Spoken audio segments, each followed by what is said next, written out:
Olá, aqui é o engenheiro Alex Fettler. Se você é novo aqui no canal, eu trabalho desenvolvendo estratégias para profissionais da construção civil e também sou especialista em desenvolvimento de pequenas e médias empresas na engenharia civil. E no vídeo de hoje eu vou te explicar como você começar um orçamento de obras. De repente apareceu um cliente para você aí querendo um orçamento e você não sabe por onde começar, de repente está se sentindo perdido. Alex, qual planilha que eu vou utilizar?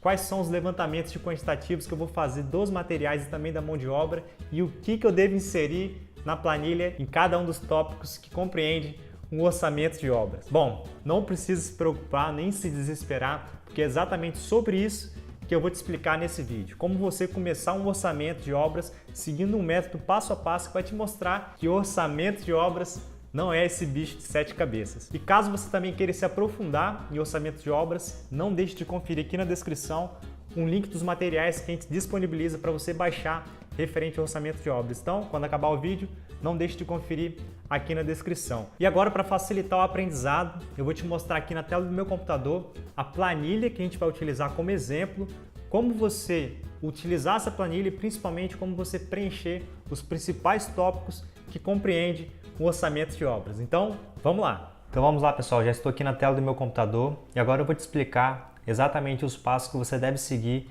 para executar e elaborar os seus orçamentos de obras com muito mais facilidade.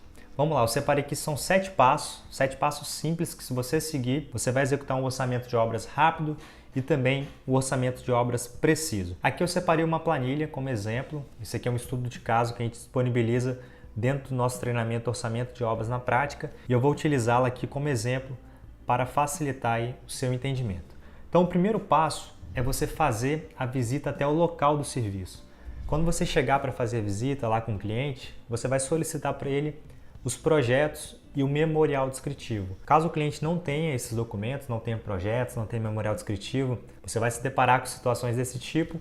Você faz as anotações das solicitações que ele fizer. Então você leva uma prancheta, leva uma caneta e também a trena. Tudo que ele solicitar, que ele falar que vai querer fazer no orçamento, no serviço, você anota e depois você tira a medida lá no local do serviço. Aqui eu separei um exemplo de projeto. Às vezes a gente vai elaborar orçamentos com esses projetos, essas plantas baixas que os clientes costumam disponibilizar para a gente.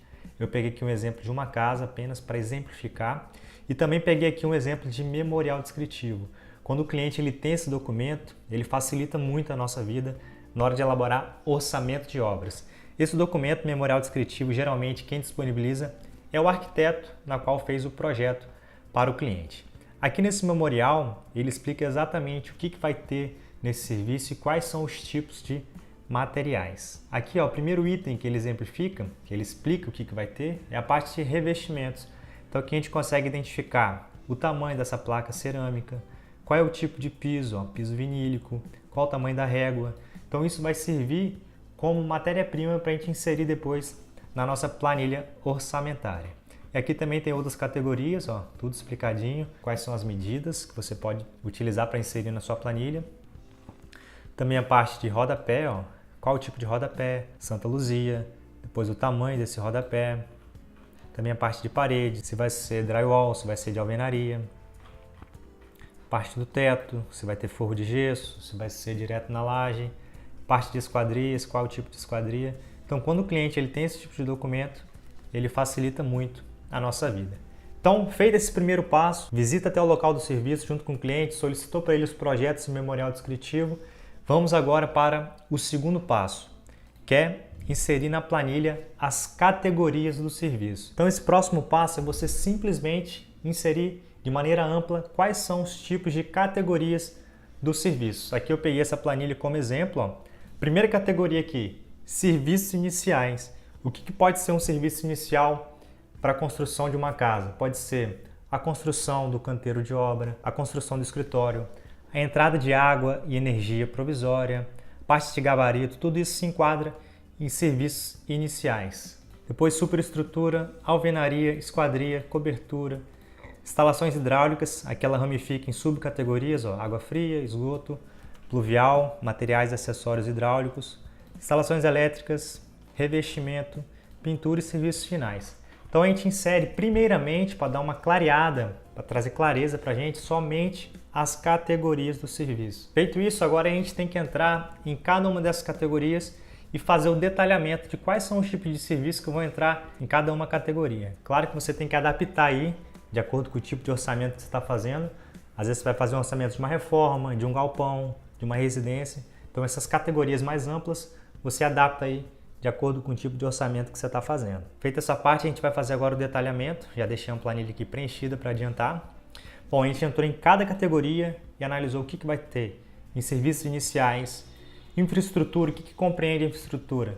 A gente entra aqui em locação de obra, parte de estaca da fundação, escavação manual para viga baldrame, forma, concreto, armação. Então a gente vai inserindo aqui todas as subcategorias que compreendem essa categoria principal. Essa é uma parte muito importante, que é a parte da pesquisa. Às vezes você vai se deparar, mas Alex, eu estou em dúvida, não sei o que compreende realmente a infraestrutura ou um determinado tipo de categoria. Então é importante que você pesquise, converse com colegas de profissão. Hoje também na internet tem muitos materiais que você consegue encontrar essas informações. Então entra em cada categoria e vai fazendo detalhamento. Alvenaria, esquadrias, e essas informações você consegue tanto aqui no memorial descritivo, você pode analisar aqui quais são as informações que ele te deu, e também no projeto, por exemplo, você vai inserir as esquadrias. Quais são as esquadrias? Quantas janelas tem aqui nessa planta? Quantas portas? Todos esses materiais, eles vão servir como informação para você alimentar a sua planilha. Feita essa parte de inserir as categorias e subcategorias, a gente vai para o passo 3, que é fazer os levantamentos de quantitativos. A gente vai preencher essa coluna aqui, ó, quantidades. A gente vai entrar agora na análise de cada item e vai inserir a quantidade que ela corresponde. Aqui o exemplo, ó, execução do escritório. Então a gente vai lá, analisa a planta do escritório. Vou pegar aqui apenas como exemplo, como se isso aqui fosse o escritório. Você analisa qual é a metragem quadrada, vai na planilha e insere aqui. Nesse caso, deu 12 metros quadrados. Passa para o próximo item. Ó. Aqui a entrada de energia elétrica. Ó. Unidade, apenas uma unidade de energia provisória. Depois vamos pegar aqui um outro item. Ó. Alvenaria. Analisa aqui no projeto ó, qual a metragem quadrada de alvenaria que você vai ter. Pega o pé direito, multiplica para você encontrar por metro quadrado. E insere aqui na planilha. Ó, 130 metros quadrados de alvenaria. E faz isso também para cada item. Essa é uma parte de pesquisa, às vezes você vai ficar em dúvida de qual é a quantidade de um determinado item, então você pode também na internet pesquisar a composição desse item, às vezes conversar com um colega de profissão. Essa é uma parte mais trabalhosa do orçamento e também uma das partes mais importantes que você deve dar a devida atenção. Então vai analisando item por item até você preencher totalmente os quantitativos dos serviços.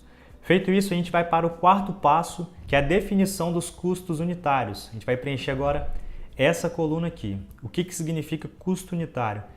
A gente quer saber qual é o valor por unidade de medida. Por exemplo, aqui por metro quadrado.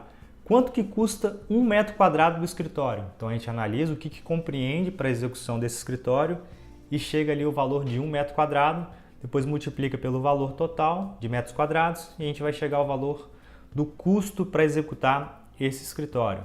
Vamos pegar aqui um outro exemplo, a alvenaria, que é fácil de entender. Quanto custa para a gente executar 1 metro quadrado de alvenaria? Então na alvenaria a gente tem o bloco cerâmico, tem a argamassa, tem a mão de obra, o pedreiro e o servente. Então a gente analisa quanto de insumo e quanto de mão de obra é necessário para executar 1 metro quadrado de alvenaria. Então a gente chegou ao valor aqui de R$ 60,72 para 1 metro quadrado de alvenaria. Então a gente pega o valor total de metros quadrados e multiplica aqui por 672 e a gente vai achar o custo para executar 130 metros quadrados de alvenaria. A parte aqui de esquadria ó, é por unidade. No projeto é muito fácil identificar, você analisa o projeto e verifica quantas unidades de janelas tem. Tem uma janela, 2, 3, 4. Vai no memorial descritivo, verifica se tem alguma informação aqui sobre esquadria, colhe as informações e vai e alimenta aqui a sua planilha. Você já analisou quantas esquadrias vão ter no nosso projeto, agora você tem que fazer o custo unitário de cada uma dessas esquadrias. Um exemplo aqui da porta de 70 centímetros. Cada porta vai sair por R$ 652. Como são 4 portas, é só multiplicar que você vai ter o custo total dessas portas. É importante que você faça essa pesquisa em campo e que, se caso e caso você tenha tempo e disponibilidade, que você tente efetuar pelo menos 3 orçamentos com 3 fornecedores diferentes, que aí você vai ter condições de encontrar o melhor preço. Feito esse quarto passo, que é a parte de definição dos custos unitários, a gente vai agora para o quinto passo, que é a parte de encontrar as despesas indiretas. Despesa indireta são todos aqueles custos que não estão ligados diretamente à execução da obra, ou seja, os impostos é um custo que a gente vai ter, mas ele não está relacionado diretamente com a execução do serviço. A gasolina para você se deslocar até o local do serviço, às vezes o plano de celular que você vai ter que ter para conseguir se comunicar lá do canteiro de obra. Então você tem que mapear todas essas despesas indiretas e ela vai levar a gente para o sexto passo, que é o cálculo do BDI. O BDI, para quem não sabe o que significa, é o bônus e despesas indiretas. É onde você vai inserir a sua margem de lucro juntamente com as despesas que você acabou de levantar. Então, quando você encontrou aqui o seu custo unitário, você encontrou o valor que você vai gastar para executar o seu serviço. Agora você tem que inserir em cada um desses serviços a sua margem de lucro e as outras despesas indiretas que você vai ter. Para você encontrar o BDI, é uma fórmula que a gente utiliza. Geralmente tem softwares que já dá o BDI, você analisa se está coerente aí de acordo com a sua empresa. O BDI varia de 15%, 20%, 25%. Você vai encontrar o melhor BDI que se enquadra aí para a sua categoria e vai inserir aqui a porcentagem que você encontrou para inserir a sua margem de lucro e as despesas indiretas. E agora, para finalizar, após você ter inserido o BDI, o sétimo passo e o último passo é a formação do valor para o cliente. A gente faz o somatório, analisa todos os valores, é importante que você revise toda a sua planilha e faça o somatório do valor final que você vai entregar para o cliente, ou seja, o orçamento finalizado. Você salva em PDF e envia para o cliente. Claro que existem várias estratégias para você enviar o orçamento e conseguir fechar essa proposta, e assim você finalizou o seu orçamento. São 7 passos simples que, se você seguir com atenção, você vai conseguir executar seus orçamentos de maneira rápida e principalmente de maneira precisa. Bom, então esse foi o vídeo de como começar um orçamento de obras. Espero que ele tenha te ajudado minimamente a clarear um possível caminho e facilitar a sua vida aí nesse mundo dos orçamentos de obras. Se você ainda não é inscrito aqui no nosso canal, não deixe de se inscrever e principalmente ativar as notificações para você sempre receber os novos conteúdos. E também, como eu expliquei no início do vídeo, aqui embaixo tem os principais materiais que a gente disponibiliza referente ao orçamento de obras. Não deixe de conferir. Te agradeço por ter acompanhado esse vídeo até aqui. Um grande abraço e até a próxima!